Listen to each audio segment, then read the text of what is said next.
Guys, Robert and Ingrid here, and we're about to go see The Batman. Woo! Matt Reeves' movie, and are you looking forward to it? I am looking forward to it. Robert I've had a long day, and I'm ready to see Robert Pattinson be an edgy, broody superhero. Yep. And 3 hours. I hope it's a well-written 3 hours. But yeah, we can't wait, and that's all we'll say. We'll see you on the other side.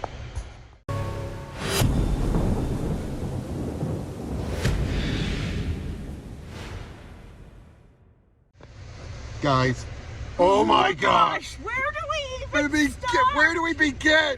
Wow. Best comic movie, period. I think this has now taken the mantle of best comic movie. That is not something that we say very lightly. It's just like it was a 3-hour movie. It certainly didn't feel like we were there for 3 hours. No. It held our attention the entire time. Yeah, but seriously, it is just perfect casting, perfect plot, perfect pacing. Here's how I sum it up. It's the Nolan movies, but without the artsy fartsiness of it. It's basically, this is all of Nolan's trilogy condensed into one movie. Mm-hmm. We get a Batman who, and the elements they took from this. For one, there's a lot of Earth 1 in this. About Martha being an Arkham instead of a Kane. Mm-hmm. About Thomas running for mayor even. Joke and Riddler being more of a Zodiac killer. Mm-hmm. So much was taken right from there. We have a bit of Zero year for the ending. Okay, this is a spoiler review. Spoiler review. Mm-hmm. But before we get to that, it's just... Pattinson was perfect. He really was. He just absolutely nailed it. And he didn't even have to change his voice much for Batman. No, he really didn't. He could have just done the monologues at the beginning and the end of the movie the entire time, and I would have been happy. Yep, but even as Bruce Wayne, they went for the more seclusive Bruce Wayne, which is fine. Mm-hmm. I think he was a bit more secluded than even the Michael Keaton version from the Tim Burton movie. Remember that one? He still had parties though. But he wasn't a recluse compared to this one. Andy Serkis' outfit, for what little we saw of him, was perfect. Indeed. I wish we had more of him. Jeffrey Wright as Gordon. Perfect Gordon. I mean, Gary Oldman was great in the Nolan one, but this is fully realized Gordon. And we actually got to see him work alongside Batman the whole time, as he should. Zoe Kravitz as Selina. Perfect. She nailed it, didn't she? I mean, nothing against Anne Hathaway. I love her as an actress, but that was not Selina. And Dark Knight Rises. You know what I mean? Mm-hmm. Penguin. Oh my God. The makeup on him. That was fantastic. John Turturro as Carmine Falcone was great. Mm-hmm. So much. The acting was phenomenal. The action was incredible. The cinematography kicked ass. Riddler. Oh, yeah. No, we don't see him until the end. But damn, he cuts a presence throughout the entire movie. And for a moment, he looks like Uncanny Valley. Like, you think for a moment they CGI'd him for a moment. And I think they mentioned that because you look at him, you're like, there's something wrong about how his face looked, isn't it? Mm-hmm. Now, eventually it got better. I don't know if it was the mirror that they were looking through, but didn't he look a little off? When he was being interrogated at the end. But, you know what I mean? It's something like that. But yeah, seriously though, this movie, okay, spoilers. This is where we're getting to the spoilers. Mm-hmm. It opens up with the death of the mayor. Mm-hmm. Very quick, very brutal. Mm-hmm. And it starts a chain of events that leads down. Why? Because Riddler is a Batman fanboy. Mm. This is a great deconstruction of Batman, wouldn't you say? Yeah. Well, at least the dark avenging angel of the night. Mm-hmm. Would you agree with that this is a great deconstruction of that?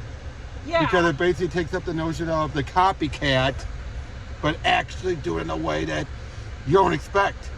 Because Riddler did all this stuff because he thought Batman was like him. He thought Batman was like, we did this together. And it's like, no, what the heck are you talking about, dude? Now, reason why this is all happening, it goes right back to, okay, let's start in chronological order, all right? right? One night long ago, we don't see it, but we hear about it. Thomas Wayne saved Carmine Falcone's life because of the Hippocratic oath. So many years later, and Martha, taken right from Earth 1, her mother killed her father before killing herself, and then Martha was a bit institutionalized. This one new journalist decided, I'm going to reveal all this so to ruin Thomas's mayoral campaign. Even though that had nothing to do with him personally. Exactly.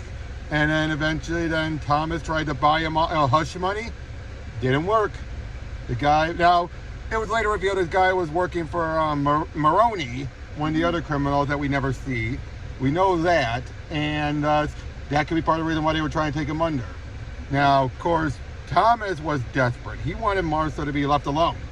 Yeah. So he went to Falcone in a moment of weakness and said, I want you to put the fear of God in him. And so Falcone did what any mobster does, and axed the guy. Of course, Thomas was pissed off about it. I do love it how we don't know who killed the Waynes. Was it Falcone? Was it Maroney? Was it just some punk on the street? It doesn't really matter in the grand scheme of things. No, it doesn't, but it sets it up for all those possibilities. But we'll get to more of a Falcone in a moment. But yeah, so that's what got started.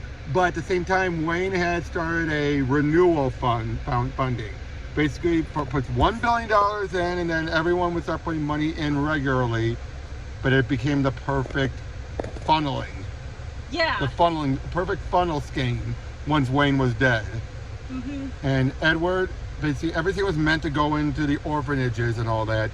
But the mob and the corrupt individuals took care of it. And Edward suffered because he was an orphan. And poor Bruce Wayne. Bruce, as the usual, Bruce Wayne was this rich kid, and everyone was so sad about him, boo-hoo. Whereas we actually suffered. And thus, eventually started, thanks to Batman's inspiration, he decided to bring down everyone he blamed. Oh, everyone. Boy. Starting with the mayor, took down the commissioner, the district attorney. Why? Because this was all Falcone's plan, manipulation. He manipulated everything. He took out Maroney after a drug heist, which ended up being a hoax. And then everyone that was involved benefited. They became, all their different positions. And then as one of the other corrupt individuals said, he basically said how, oh, you think who doesn't matter who's going to win the mayor election. Falcone's the mayor. He's been that way for 20 years. You're just like, damn, right? Yeah. But yeah, then throughout all of this, it's basically you have Falcone and the Riddler are the two real villains. With Penguin, of course, but Penguin is the lackey. Yeah. And it's sort of like played for comedy in a really dark way that works. Oh yeah. But yeah, Batman basically starts searching into all of this. And seriously, the mystery of this is so good and well thought out. Yeah, it's just like I didn't feel like anything came out of nowhere. It's just like, no, that makes sense. Except for the climax, but that made sense. Even then it made sense. Now, there is no, besides Selina making one comment, there is no anti-rich agenda. And even then, that makes sense in the context of her character. Oh yeah, because Selina is definitely Falcone's daughter in this one. There's no ambiguity, none of that. Yeah, she is his daughter, plain and simple, and he killed her best friend, maybe girlfriend, and her mother. Like he said, and he strangled both of them, and you're just like, damn, seriously, Totoro was so incredible. That soft-spoken voice made him more menacing, didn't it? Oh yeah, it really did. He's just like, you made me do this, just like your mother. It's just like, I feel like the thing that it made me harken back to is, Guardians of the Galaxy 2 with Ego talking about killing Star-Lord's mom? It had those kind of vibes. But more so, I think. But more so, because it's... Because with Ego, it was more of a superior than thou. Yeah, in this case, it was just This guy cares sociopathic. Yeah, this guy was just a sociopath. He was. Now, Penguin, though, was just awesome. He was fun. Yeah, he was definitely fun, and while he... And a car chase. Oh, yeah, the car chase. The most realistic car chase, wouldn't you say? Yeah. I mean, seriously, basically, it's going through heavy traffic. The way you would think. You think, this is realistic traffic. Mm-hmm. And yet they still had a great car chase. And eventually it's the Penguin running into a truck, causing everything, mayhem and everything. He's like, yeah! And then he crashes. And then, but again, Gordon. God, Gordon was just so perfect here, wasn't he? Yeah. I mean, seriously, this is Gordon the way I think about him from the comics. And I don't think any media's captured it this well. Because it's always been about Batman, with Gordon just being there to help him when he needs to. No, Gordon they're a real equal team here. He's the man on the inside, but Batman... And he puts his job on the line constantly. Everyone's saying, you really gotta put your job on the line, you really gotta put your job on the line. It's just like, yeah, he's just somebody who really believes in justice. He sees that a lot of the people around him aren't working for that, and so he does what's necessary to... He's a little naive, just a little, like when he thinks like, really, he did this? He was a good cop, he was my partner. It's like, maybe you didn't know him. Yeah. But seriously, Riddler again throughout all this was terrifying, wasn't he? Oh yeah, it's just like, and yeah, then when you see him now, he's this weaselly little, like schlub of a guy. Yeah, it's just like he looks like a nerd, honestly. More than me. I know. More than either of us, you know what I mean? More than either of us. The more stereotype you see when you see nerd in your head. Now, the QAnon type of message boards he gathered at the end, it was a stretch, but it worked. Wouldn't you agree? This conspiracy. Something like that, yeah. But seriously, the way it worked, the way everything played out was brilliant. And even when he lost, he still won. Yeah. To a degree, because at the end, he basically floods all of Gotham. Mm-hmm. That I did not see coming. I didn't see that coming either. Like, I was legitimately shocked. I mean, I saw hints of a flood in the trailer. I had no idea what that was about. But once you saw this here, you're like, oh. Yeah, and Gotham is devastated. And then, but what I like best, what really deconstructs this all is Batman realizes, I can't do the fear. The fear only goes so far, but it has more problems than it's worth. I need to be a beacon. I need to be hope.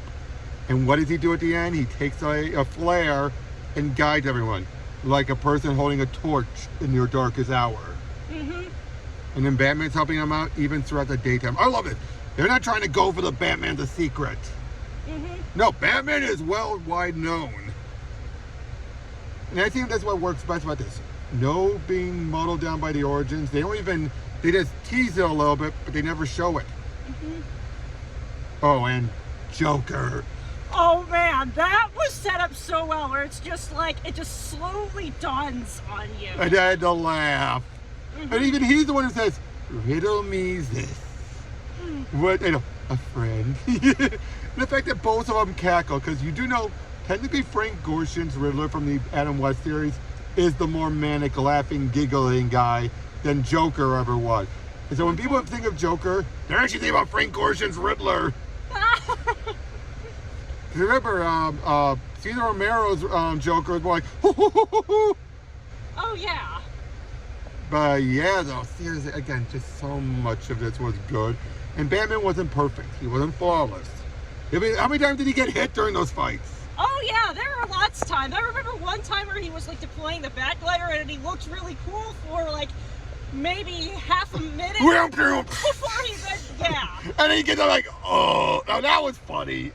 The comedy is subtle. The comedy is subtle. Yeah, and then I feel like them going too far with the Penguin was another sort of red herring that was kind of comedic, because it's just like... Oh, see him waddle. Oh, yeah, that was when he's all like, hey, you guys forgetting about me? But it's just he's just like, waddling around like a penguin would. It's just like, I can tell that he is smart, but at the same time... He's pathetic, too! Mm-hmm. Right? Is that what you're saying? He's pathetic, too. Especially that bit when he's ready to shoot Falcone, And then he gets not like, I didn't do it. It's like, even in the end, he doesn't win. But there's an opening now for a power grab because Falcone got killed by Riddler. Turned out Riddler was watching the whole time. He was literally in a building right across like right next door. Yeah. But yeah, basically the whole thing, he eventually sends a group of people to take down the mayor. And this is where you lose all sympathy for him. Yeah, because it's just like, for the first couple of targets, yeah, you're on board with him, but you can see that he's so consumed with his own delusions of what he thinks justice is that he's not willing to sit down and see, okay, but there might be a good really person. Responsible and who might be, like, this person might be legitimately good. He thinks, nope, she's going to be just as bad. Yep, it just sort of shows that. Yep. But the funny thing is, though, he kind of set up rebuilding Gotham. Because we don't know. Will it become much darker? Is Selina right? Will it become bloodier? Or will it actually rebuild properly and stronger?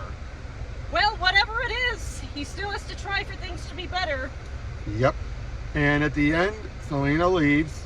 And Selina was great again. She was. Like, okay, this is sort of a case of the Ingrid bias, but I was like instantly endeared to her when I saw the stray cats she kept around her apartment. I always had a thing for strays. But yeah, you just fell for her and everything. And I do like how sexuality is not a part of this. No, it was like you could really tell it was more of like a business kind of relationship. Oh, but there was hints of it. But I would say, though, I didn't feel the chemistry. Any chemistry that was there was more because they were so perfect for their characters. But it didn't feel like chemistry between them. Would you agree? It felt like two actors that fit their characters like a glove interacting the way their characters should.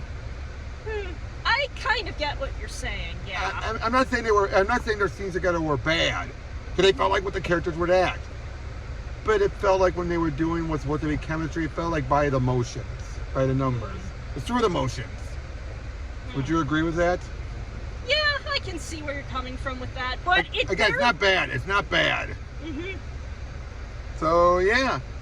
Anything else you want to add about the movie? Because this is just so freaking all amazing. I can say is I got what I came for and more. That was great.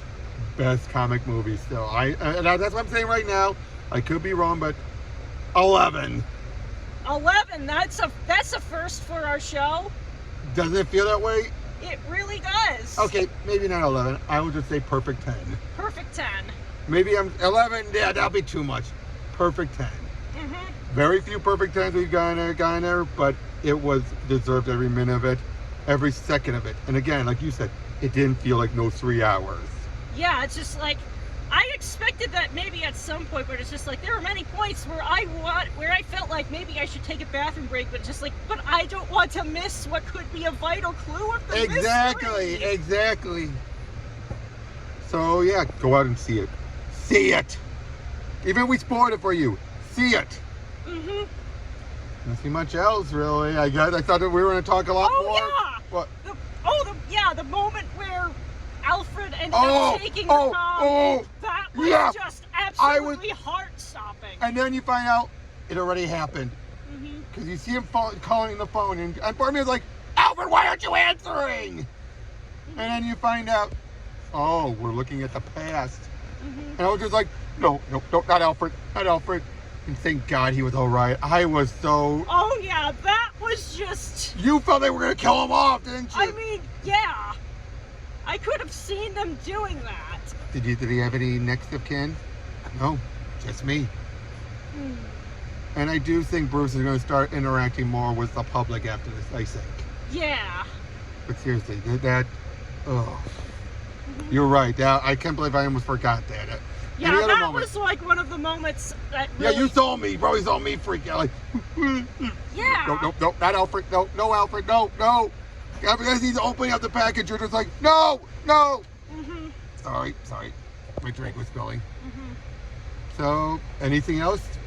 No, I think that's all we really wanted to say. Good movie. Go see it. It's worth every 3 hours. Take care, guys.